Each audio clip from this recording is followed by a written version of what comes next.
ئایزانم سڵاوتان لێ بێت لە پرۆگرامی ئەم جارەی جێوار لە ماڵەکەی شێخ مەحموودی حەفید یەکەم مەلیکی کوردستانین لە گوندی داریکەلی وەکو دوا هەواری مەلیکی کوردستان و ئێستاکەش وەکو مۆزەخانەیەک کە ماڵەکەی وەک مۆزەخانەیەکی مێژوویی با بڵێن ئامادەکراوە و بۆ گەشتیاران و بۆ ئەوانەی لەسەر مێژوو یاخود لەسەر بابەتی فۆلکلۆری ئیشەکەن و سەردانەکەن و ئەنووسنەوە بە مۆزەخانەیەک لێرە دروستکراوە بە ناوی مۆزەخانەی ماڵی مەلیک مەحموود. ئێمەمانەوێ ئاوڕێک لە مێژووی خودی کەسایەتی و ژانی شێخ مەحموود و وەروەها ئەو مۆزەخانەی کە لە پشتمانەوەیە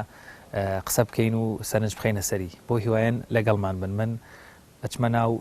مۆزەخانەی ماڵەکەی مەلیک مەحموود یا خود ئەو ماڵی مەلیک مەحموود کە ئێستاکە وەک مۆزەخانەیەک با بڵێن ناو دەبرێ و بازەکرێ و دەناسێنرێت. لەگەڵمان بن.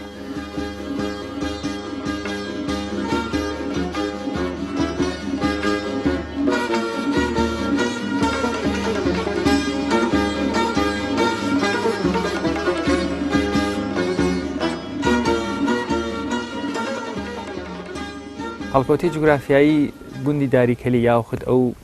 ماڵەی کە شێخ مەحموودی نەمرە بۆیان دروست کردو لە گوندی داریکەلیە.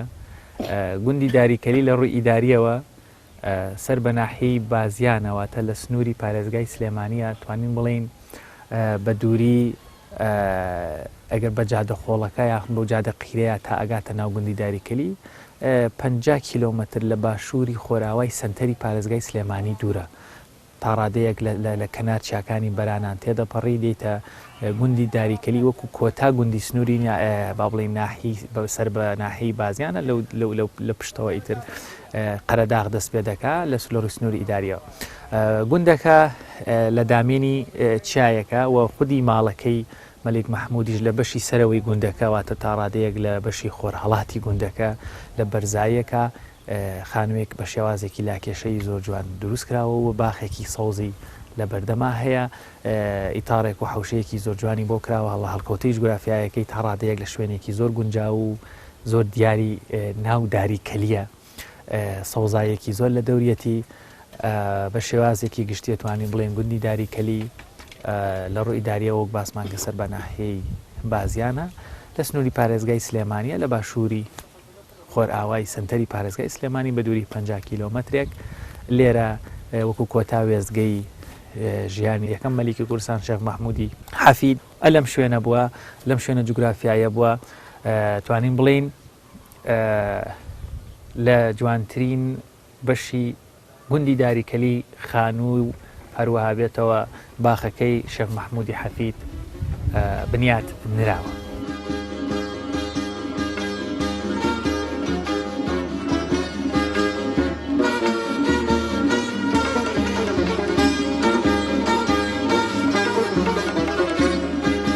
لە ساڵی 1914 شێخ مەحموود چێتە گوندی داریکەلی ناوچەی بازیان.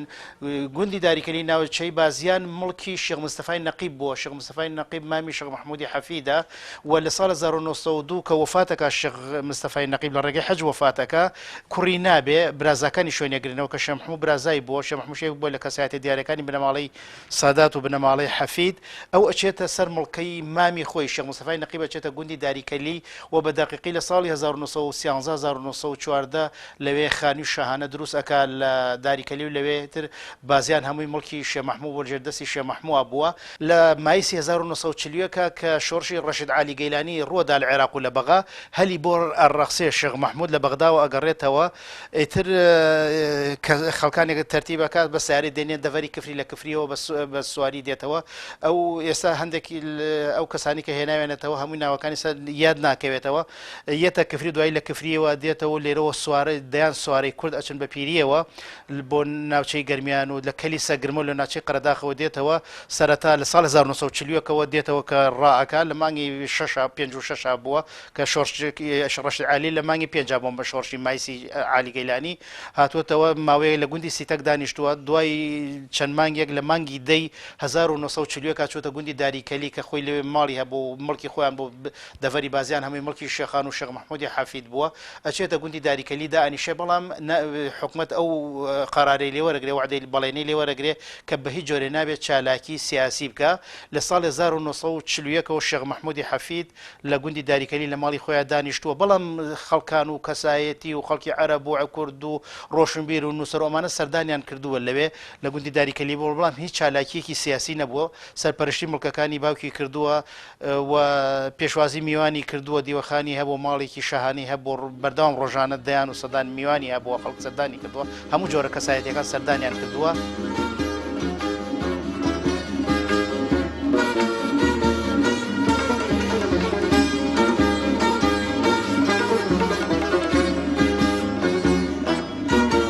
وەک دەبینن ئێرە ماڵەکەی شێخ محمودی حەفیدە لە داریکەلی ئێستاکە وەک مۆزەخانەیەکە توانین بڵین شێخ محمودی حەفید لە ساڵی 1970 زاینی لەدایکە بێ و لە ساڵی 1956 زاینی وەفاتەکە لە شاری بەغدا لە خەستەخانە بە نەخۆشی وەفاتەکە. شێخ محمود یان باڵێن بە ناسراو بە شێخ محمودی حەفید کوڕی شێخ سەعیدی کوڕی کاک ئەحمەدی شێخی کوڕەزای شێخ معرفی نۆدەیە لە بنەماڵەیەکی ئاین پەروەر و بنەماڵەیەکی دیاری ئەهلی عیلم و زانست و ئاینی لەدایکە بێ هەرەمەش وا دەکا پشتگیریەک و وەروەها بەهێزی بنەماڵەکەی لە ڕووی ئاینی و لە ڕووی کۆمەڵایەتیەوە بتوانێت فەزای سیاسی بۆ باس بکە پاش لاوازبوونی دەسەڵاتدارەتی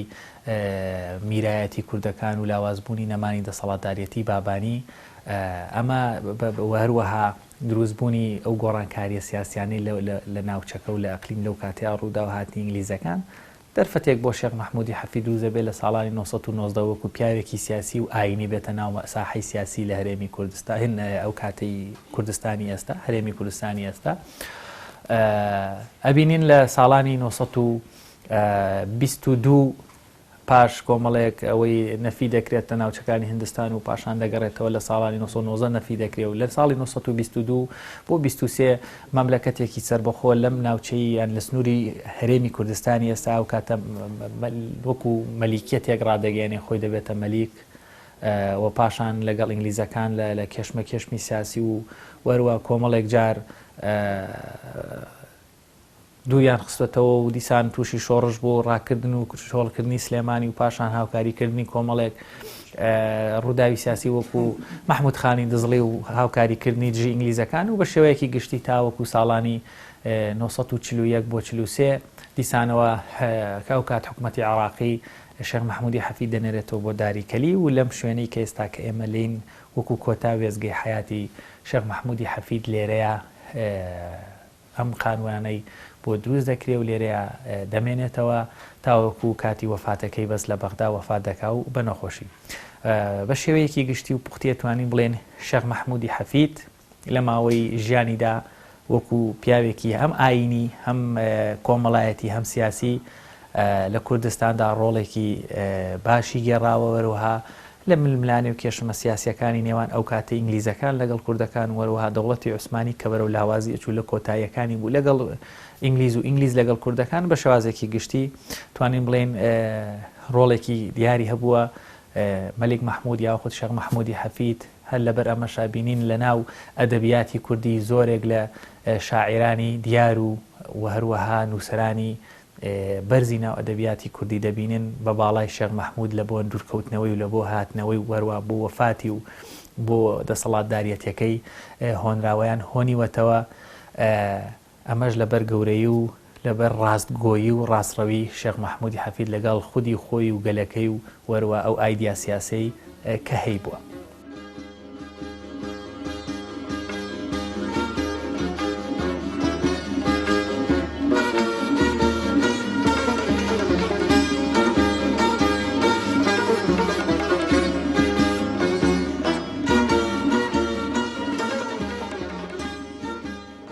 ئەگەر هەر لە درێژەی باسکردنی مێژووی شێخ محمودی حەفید یاخود شێخی نەمردا لە یەکەمین وێزگەکانی ژیانی سیاسی شێخ محمودی حەفید لە 19 حوزەیرانی ساڵی 1990 شێخ محمود هاوڕێ لەگەڵ دۆستان و لایەنگرانی و کوردانی شۆڕژگێر لەگەڵ سوپای ئینگلیز کە ئەو کات لە ڕۆ کوردستان و بەرەو کوردستان و وەروە تەواوی ناوچەکانی باشووری عێراق لەژێر کۆنتترۆلیا بوو وە بەرەو کوردستانیش پەلکێش و ئیسیعماریەتی دەست پێ دەکا لەم دەربەندی بازیانە ڕوبەڕووبوونەوەیەک ڕوودەدا شەڕ لە نێوان لەشکرەکەی شێخ مححمودی حەفید و سوپای ئینگلیس ڕوودەدا بەڵام بێگومان شێخ لەبەر کەمی ئیمکانیاتی سەربازی ئەو کاتەوە وە بەراورد بەهێزێکی کە ئەو کاتە ئیمپراتۆریەتی بریتانیایی مەزن بێگومان شێخ جێیشەکەی شکست دەخۆن و خودی شێخیش بریندار دەبێت ئەم بەردە کە ئەو کات بەردێکی ئاسایی دەبێت و هیچ حاڵەتێک و هیچ داستانێکی لەگەڵدا نابێ بەڵام لە دوای برینداربوونی شێخ لەو شەڕدا لێرە بە برینداری دێتە کەنار پەنای ئەم بەردەوە خۆی حەشار دەدا دوا بە دوای ئەوەی بە چەند هۆکارێک سوپای ئینگلیز دەتوانن شێخ مححمودی حەفید بەدیلی بگرن و دوای ئەوەی لەم جەنگی دەربەندی بازیانە کە ئەم بەردە نازناوی بەردی قارەمان یاخود بەردە قارەمان بەهۆی ئەوەی کەوا شێخ خۆی لە پەنادا حەشارداوە نازناوی بەردە قارەمان وەردەگرێت و دوای ئەم داستانە شێخ نەفی دەکرێت بۆ هندستان بڕیار بۆ 8 ساڵ لەوێ بێ بەڵام لە ساڵانی 1922 دیسان دەهێنرێتەوە بۆ کوردستانی ئێستاواتە هەرێمی کوردستانی ئێستا و وەروە شاری سلێمانی لەوێ دیسان مەلیکەتێکی بۆ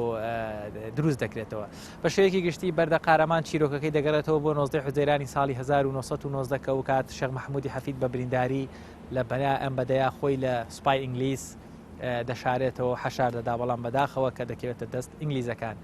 توانین بڵێن چیرۆکی بەردە قارەمان یاخود ئەم بەردە سروشتەی پشتەوەی من لە ساڵی 1990ەوە نازناوی بەردە قارەمانی بەسەردا بڕاوە.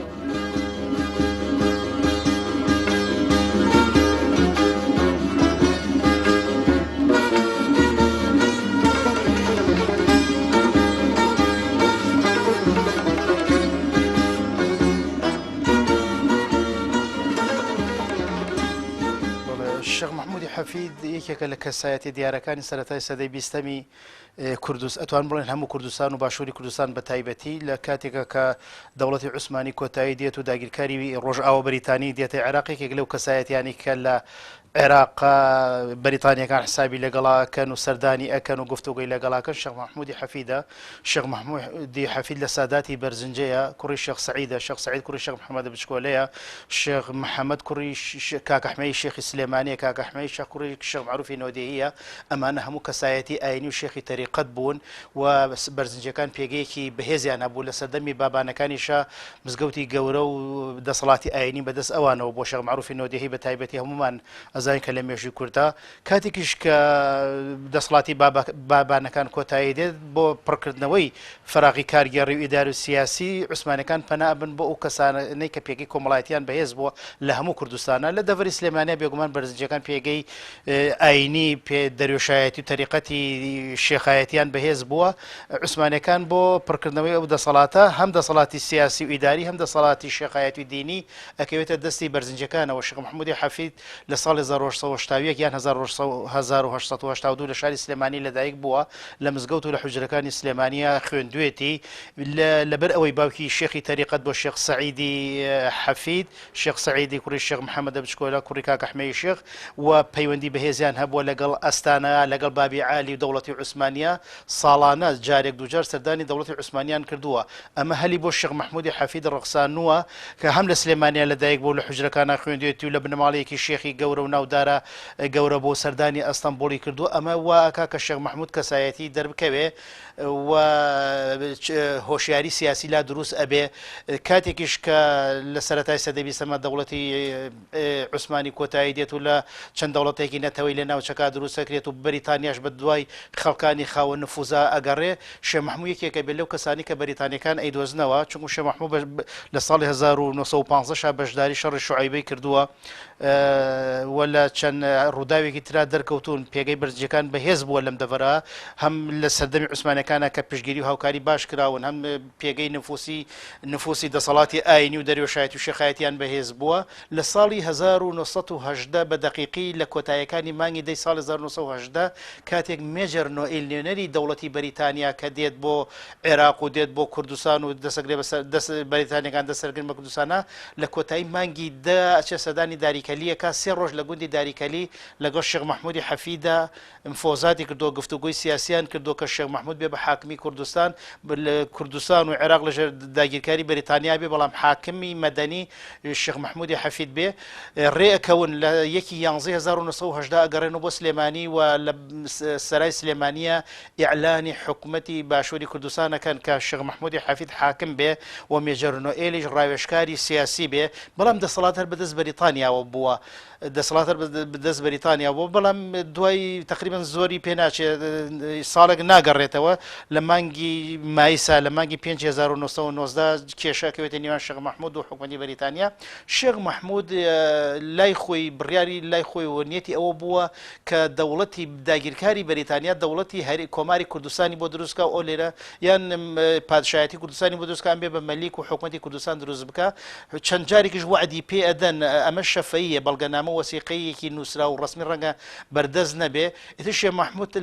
لە مانگی 4 و 5 2090 بێهیوا ئەبێ لە بەریتانیەکان کە حکوومەتی بۆ دروست ناکەن ئەوەش بڕیاری ئەوەدا کە پەنابا بۆ خەباتی سەربازی و چەکداری پەلاماری بەریتانیەکانە دەن هەر لەو کاتە سمکۆی شکواکیش دێ بۆ سلێمانی پەلاماریانە دەن هەتا لە ماوەی چەند ڕۆژێکە لە مانگی 5 هەتاکو و سەرەتاکانی مانگی 6 نزیکەی 50 بەلاغی عسکەری دەرکردو شێخ محمود یعنی هەم خیتابێکی سیاسی و عسکەری و سەربازی وەتوانێتی بریتانیەکان بشکێنە سەرەتا لە دەڤەری سلێمانی لە ناوچەی سوورداش هەتاکو لە دەڤەری بازیانیش بەڵام لە 1990 شێخ محمود لە شەڕی دەربەنی بازیانە ئەشکێت و بەریتانیەکان ئەتوانە شێخ محمود بە برینداری ئەسیرەکەن و خۆی شێخ حەمە غەریب کە هەم خزمی خۆیەتی لەگەڵی بۆ و کەسی دەسەڕاستی بووە بە دیلی و بە برینداری ئەبەن بەریتانیەکان بۆ بەغاو دوای نەفی ئەکرێ بۆ هندستان بەڵام دوای لە ژێر فشاری جەماوەری ئەوانە توانن لە دوای ساڵێک گەڕێتەوە بۆ کوردستان لە ساڵ 1922 بڵێ کابینی دووهەم دروست ئەکاتەوە ئەوش بەریتانیەکان هەر جارێتر نایەڵەن ئەو حکمڕانێ بکە زۆری پێناچێ هەم حکمڕانێکی کۆتایی دێ لە ساڵ 1923 کابینەی سێهەمیش دروستەکە بەڵام بەریتانیەکان ڕێگە نادەن کە لێرە حکومەتی هەبێتا خۆی ناو مەلیکی کوردستان بەریتانیەکان بەەوە ڕازی نەبوون و بڕیاری بەریتانیەکانیش نییە خۆی بڕیاری داوە شێخ محمودی حەفید کە مەلیکی کوردستان و مەلیکایەتی کوردستانی دروست کردووە ئیتر لە شەڕ پێکدانێکی هینە بێت ئەوانە شێخ محمودیش ئەو هێز و توانای نابێ لە 9 چواری 1923 ناچار ئەبێ خۆی تەسلیمی حکومەتی بەریتانیاکە لە دەڤەری پێنجۆن خۆی تەسلیمەکات و هێن بۆ سلێمانی و لە سلێمانیەوە ئەیبەن بۆ بەغا جارێکتر ئەسیرەکرێتەوە ژێردەستی بەریتانیەکان بۆ جاری سێم کە بەری ئەدەن ئیتر ڕێکەوێت لەگەڵ حکومەتی بەریتانیا لێ نابێت لە دەڤەری سلێمانی دابنیشی نێرن بۆ گوندی پیران لە کوردستانی ڕۆژهەڵات لەوێ دانیشێ هەتاکو کارەساتی 6 ئەیلولی 1930 لە سلێمانی ئەقەومی جارێتر هەل بۆ شێخ محمودی حەفید ئەڕاستێت و ئەگەڕێتەوە بۆ دەڤەری سلێمانی و دەسەکاتەوە بە خەباتی چەکداری هەتا شەڕی ئاوباریک لەو کاتە بۆ لە ساڵ 1930 لە مانگی 1930 شەڕی ئاوباریک ڕوویاوە هەتا تیارە بەشداری کردو و کۆمەڵی شەهیدی زۆری داوە شێخ محمود ناچارێ بێت جارێکی تشکە سوپاکە هێزە چەکدارەکەی ئەشکێ جاریتر ئەگەڕێتەوە بۆ بەرەو دەڤەری پێنجۆن و بەرەو کوردستانی ڕۆژهەڵات لە 9 دەی 1956 بە نەخۆشی لە نەخۆشخانەی حەیدەریە لە شاری بەغدا کۆچی دوایی کردووە لە دەی 1956 تەرمەکان هێناوەتەوە بۆ کوردستان بەڵام یەکێک لەو مەشهەدە گەورانی کە لە کوردستانە ڕوویاوە بڵێ هەزاران خەڵک لێرە سوارەی کورد و کەسایەتیەکان و هەل لێرەوە لە شاری سلێمانیەوە هەتاکو کێوی حەمرین هەتا شاخی حەمرین خەڵک لەسەر جادەکەەوە ساوە بە هەزار خەڵک چۆ بە پێشوازی تەرمی شێخ محمود هێناویانەتەوە بۆ سلێمانی و لە مەوکیبێکی بڵێ سامناکی جەماوەری زۆر گەورە کە توانین بڵێن هەموو کوردستان بەشداری کردووە لێرە لە مزگەوتی گەوری سلێمانی لە تەنیشت گۆڕی باپیرە گەورەی کاکە حمەی شێخەوە بە خاکسپێراوە و ئیتر مێژووی شێخ محمود لەو کاتەوە خەباتی شێخ محمود دەنگی شێخ محمود کۆتایی هاتووە.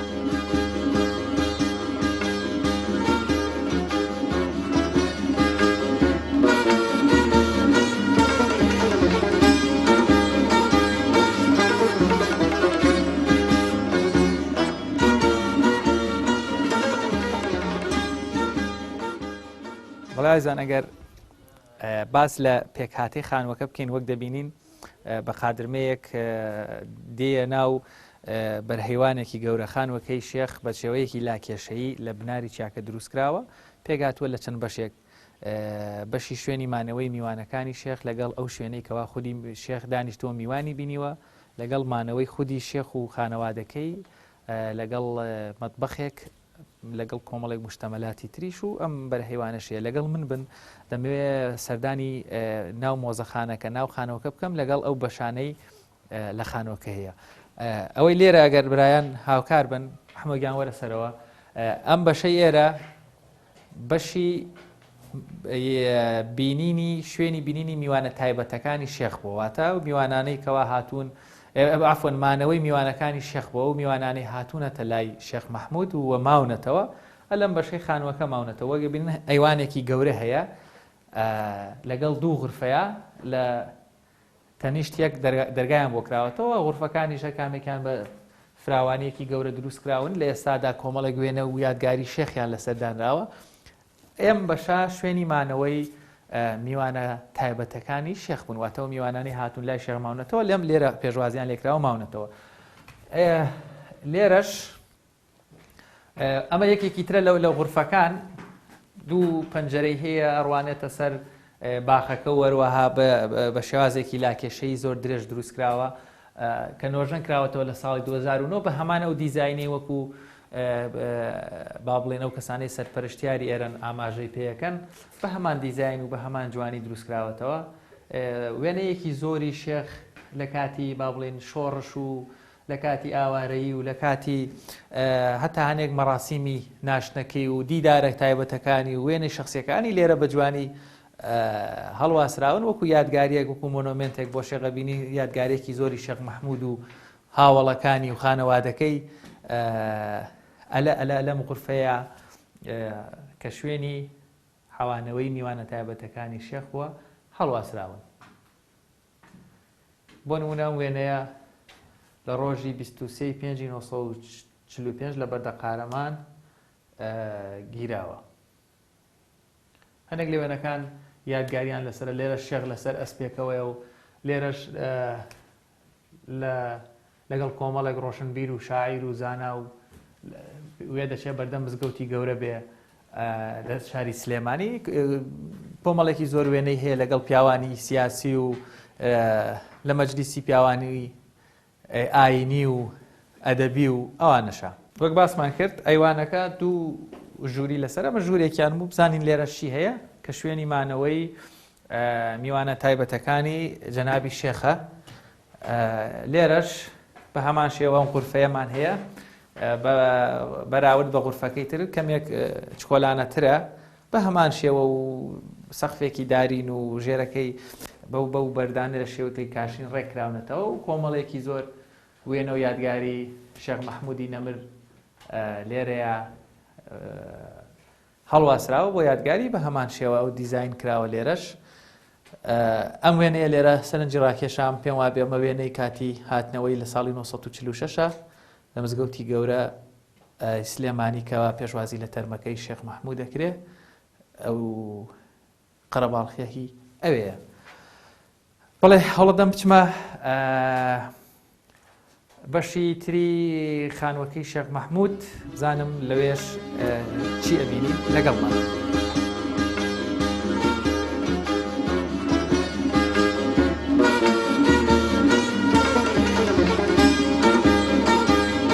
بەڵێ ئازیان ئێرە ئەو بەرهەیوانەیە کە لە خوارەوە دێ سەرەوە وەک ڕۆیشتین ئێرە شوێنی مانەوەی میوانە تایبەتەکانی شێخ بوو لێرە بەشێکی سەرەکی دیوانی سەرەکی خانوەکەی مەلیک مەحموودە واتە شوێنی پێشوازیکردن شێخ خۆی لێرە دانیشتۆ میوانەکانی پێشوازی کردو من دەچمە ژوورەوە لە غورفەکەیە وەگە بینن دوو ئاوا هەیە لە لای سوچی لای ڕاستی منەوە ئاڵای ئێستای هەرێمی کوردستان نەبیندرێت بەڵام لە لای دەستەچەپی منەوە لای ڕاستی غورفەکەیەکە ئاڵای تایبەت بە مەلیکایەتەکەی و کاتەی حکوومەتەکەی شێخ مححمودی حەفیدەوە گەبین ئاڵایەکی سەوزە لە ناوەڕاستیا بە شێوازی هیلالی بازنەی ڕەنگی سوور هەیە و لە ناو ڕەنگە سوورەکەش مانگێک هەیە تا ڕادەیەک مۆرکێکی ئاینی بە با بڵێن ئاڵاکەی حکوومەتەکەی مەلیک مەحموودەوە دەبینرێت و وێنەیەکی جوانی شێخ ئەبینرێکەوە بە جلوبەرگێکی کوردیە و وەروەها بڕنەوێک کە چەکێکی پێشکەوتوی ئەو سەردەمە بووە لەگەڵ کۆمەڵێک فیشەکی وەروە خنجەرێک لەگەڵ دەسڕێک و تەزبیحێک لە وێنەکەی شێخ دەرەکەوێت بە هەمان شێو کۆمەڵێک یادگاری وێنە و هەروەها بێتەوە بالیف و پاڵشت و کۆمەڵێک لەو کارە دەست چنانەی زوو وەکو شوێنی مانەوە بۆ ئیسراحەتکردن بەکارهاتوون لێرە لە غورفەکەیە ماونەتەوە و ئێستاکەش دەبینێن ئێرەش وەکو یەکێک لە بەشە سەرەکیەکانی خانووەکەی شێخ مەحموودی حەفید یاخود مۆزەخانەی ماڵی مەلیک مەحموود کە شوێنی پێشوازی و هەروەها بێتەوە شوێنی بینینی میوانەکانی جەنابی شێخ بووە. من ئەچمە بەشەکانی تری خانووەکە.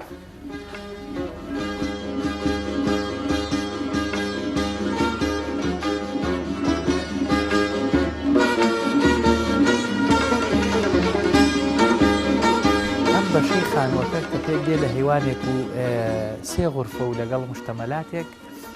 شوێنی خانەوادەی خودی شێخ و خانەوادەکەی بووەک لێرە ئێمە چینە ژوورەوە ئەم بەشەی خانووەکە کە دیسانەوە هەیوانێکی گەورەیەت دوو غورفە لە دەستە ڕاستی من هەن لەگەڵ غورفەیەک لە دەستە چەپ لەگەڵ ڕاڕەوێکیش ئەلێرەوە دەتگەێنێت بە شوێنی مشتەمەلات و شوێنی بەشەکانی تریخان و بەس ئەوەی لێرە زەر سەرنجڕاکێشە لە دەستە ڕاست کە دێ ژوورێ یان باڵێن دێ ژوورێ دەستە چەپی غورفەکە و ئێستا لای ڕاستی من دەکا غورفەیەک هەیە بە هەمان شوێنی حەوانەوەی خودی شێخ و مانەوەیەوە لێرە ژێرزەوینێک هەیە لێرە ئەگەر دقت بدەین ژێرزەمینێک هەیە بۆ خۆحەشاردان و بۆ حاڵەتی هەر هێرشێکی با بڵێن ئەو کاتێکەوە شێخ لە کاتی ڕوبەڕووبوونەوەیە بوو بە یاخود حاڵەتێک بۆ خۆ حەشاردان و شاردنەوە لێرە ژێرزەمینێکی بچکۆلانە هەیە لە ژێر غورفەی مانەوەی شوێنی عایلەیی خودی شێخە وەگە بینن ئێرەش دیسان غورفەیەکی ترەوە کۆمەڵێک جوانکاری دەورانی زوو ڕازێنراوەتەوە کە ئەمە شوێنی مانەوەی خودی شێخ بوو خانەوادەکەی بووە هاتە شوێنی عایلەیی بووە لێرە وەکە بینن ئەم ژێرزەمینەش لێرەیە هەیە تەنها لە غورفەیە لە غورفەکەی بەرامبەر ئەتیادی غورفەی ئاساین و شتێکی ئەوتۆبەدی ناکرێت. ئێرەش ئەو ڕاڕەوەیە وەک باسمان کرد لێرەوە دەتگەێنێتە بەشێکی تری خانوەکانی شێخ شوێنی مشتەمەلاتێکە ئەم هەیوانشمان هەیە و لێرە غورفەیەکی تر هەیە بە هەمان شێوە ئەویش هەر کۆمەڵێک غورفەیەکی ئاساییە و بە کۆمەڵێک لەم کەلوپەل وەسایلە کەلتوریە کوردەواریە ڕازێنراوەتەوە جاجم و فەرشی کۆن و شتومەکی کوردەواری سەقفەکەشی زۆر بە جوانی بەدار ڕازێنراوەتەوە من هەوڵە دەم وا بزانم بەشێکی مەطبەخ هەیە کەوێتە بەردەم خانوەکە لەوێ خواردنیان بۆ شێخ و منەماڵێ و عایلە و میوانەکانی دروست کردووە بزانین ئەگەر بچینە لای مەطبەخەکەشەوە ئەگەرنا لێرە دەبینین لە لێرەیە مەطبەخەکەی ئێرە ئەم بەشە ئێرە کە کەوێتە بەردەم خانوەکە لە ناوە مەطبەخێک بۆ شێخ کەواشتەکانی بۆ خواردن شتیان دروستکراوە بە شێوەیەکی گشتی وەگەبینن خانوەکە ئەم حەوشە گەورە جوانەی لە بەردەمایە هەمووی باخێکە و پڕێتی لە گوڵ و دارت و قەزوان و هەروەها کۆمەڵێک لەم دارە تازانەشی کە دوای نۆژنکردنەوە وەکو سنۆبەر و هەنێک چیمەنی بۆ نێژراوە کەشوهەوایەکی جوانی هەیە ئەوەی زۆر سەرنجڕاکێشیشە لە دەرەوە لە بەشی دەرەوەی خانوەکە دیسانەوە دوو ئاڵا با بڵێن دەشەکێتەوە یەکێکیان ئاڵای هەرێمی کوردستانە ئەوی تریشان ئاڵای حکوومەتەکەی مەلیک مەحموودە وەک لە ژوورەوە باسمان کردکەوە ئاڵایەکی سەوزە و لە ناوە پارچەیەک بازنەی سوور هەیە و مانگێکی سپی هیلالی لە ناو ئاڵاکەیە وەکو ڕەمزی دەوڵەتەکەی مەلیک مەحموود.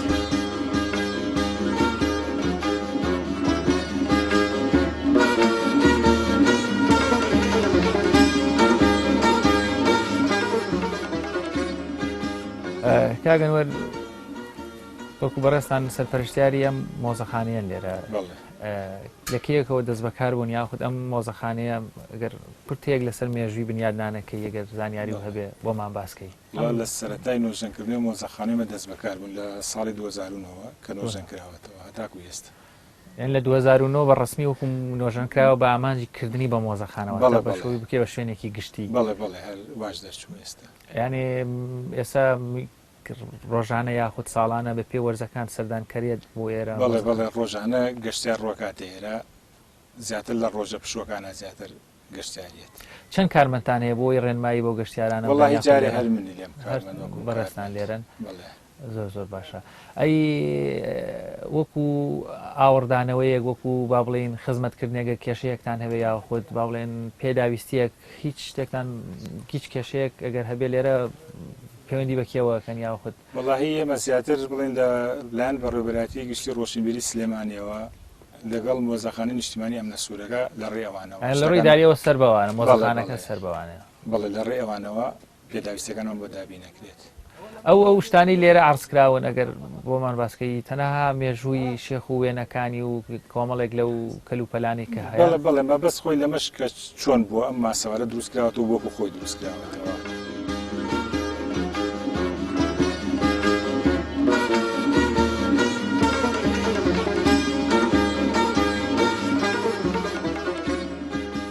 بەڵێ ئایزان